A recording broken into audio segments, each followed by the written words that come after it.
Mark Weinberger says he's been mindful about how much gas he uses and electricity. That's because he went 9 months without getting a PECO bill. I want to pay, but I can't get a bill. He showed NBC10 Responds the last bill he received. The last payment was X amount of dollars received, by the way, received on August 15th, 2025. Mark says for months he didn't realize there was a problem because he thought autopay was set up, but it wasn't. When he noticed the issue in April, he says he told PECO and tried to find out when he would be able to pay. In spite of emailing, texting, chatting, and calling, I have been unsuccessful in getting a bill. NBC10 Responds reached out to PECO to get its understanding of Mark's bill.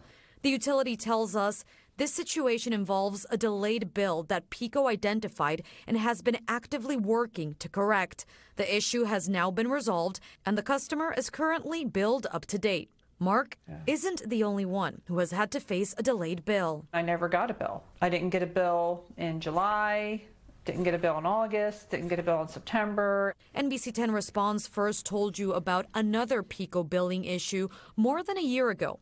That's when we learned the company transitioned to a new customer information system that impacted about 17,000 customers at that time. The utility says this is not what impacted Mark, calling his situation a, quote, bill exception, and says it can impact a small number of customers out of the 1.7 million customer bills we execute each month. We have been hearing that there have been some other consumers, particularly in the Philadelphia area, that haven't received bills over a period of time. Elizabeth Marks is the executive director for Pennsylvania Utility Law Project, also known as PULP. The nonprofit organization focuses on utility consumer protections for Pennsylvanians. She says a delayed bill can break a consumer's budget. Your monthly utility bill can be unaffordable just month in and month out. Add to that multiple months where you're being back billed, and folks can really have a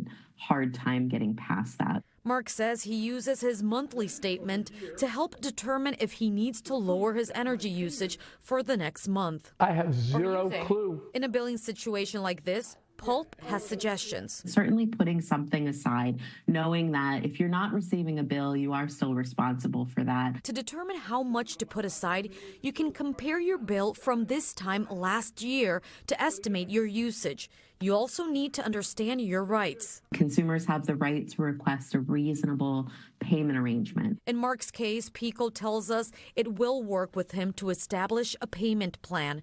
The utility company says, quote, as part of our standard process, late fees are waived and accounts are not subject to collections or disconnection while these issues are being addressed. Valeria Aponte-Feliciano, NBC10 Responds. And here's another lesson to consider here. Look over your utility statement each month. That goes for whether you're set up to auto pay your bill. That way you can let your utility company know if there's an issue with your most recent bill. And if you have a consumer problem, scan the QR code on your screen for direct access to our NBC10 Response complaint form. You can also find it on the free NBC10 app, or you can just give us a call.